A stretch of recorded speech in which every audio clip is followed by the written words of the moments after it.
Yeah. Since it's your first time in Saudi Arabia, how do you find it so far? I think, you know, there's this one thing that I will remember is that I see so many people like really working to make a change, and it's really like inspiring, you know, to feel this energy. Yeah. So I'm happy to be a little part of it.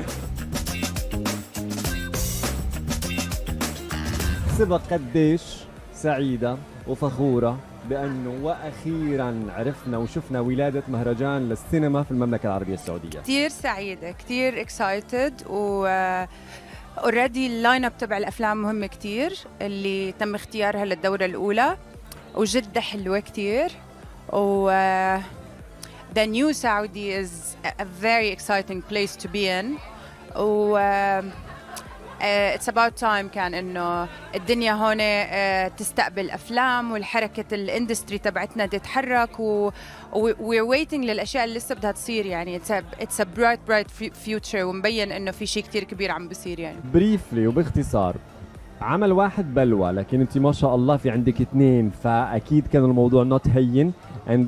اعطيني فكره عن العملين. اول فيلم هو فيلم اللي انا قمت بانتاجه، بنات عبد الرحمن، إخراج زيد أبو حمدان، وبطولة فرح بسيسو وحنان الحلو ومريم الباشا، وأنا كمان معهم. وشفناه في مهرجان القاهرة. يس، وهلأ فاز بجائزة الجمهور بمهرجان القاهرة، وهو أصلا كمان كان حاصل على دعم البحر الأحمر، مهرجان البحر الأحمر السنة الماضية.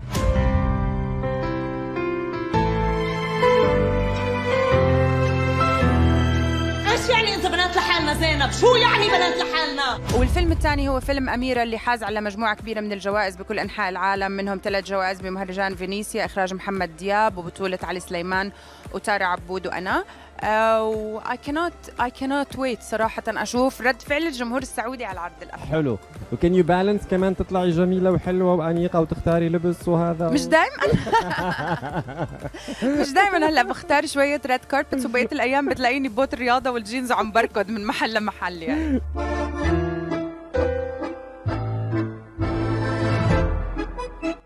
انت اول وحده سلطتي الاضواء على المواهب الشابه الخليجيه من فتره، فيمكن مهرجان مثل هذا والسوق اللي فيه اشياء راح تفتح يمكن فرص طبعاً جديده.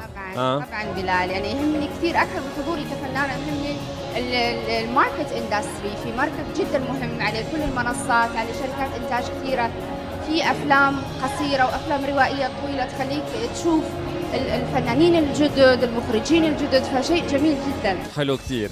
Thank you so much ميسا، واكيد راح اشوفك again and again and you look gorgeous ما شاء الله عليك. حبيبة قلبي.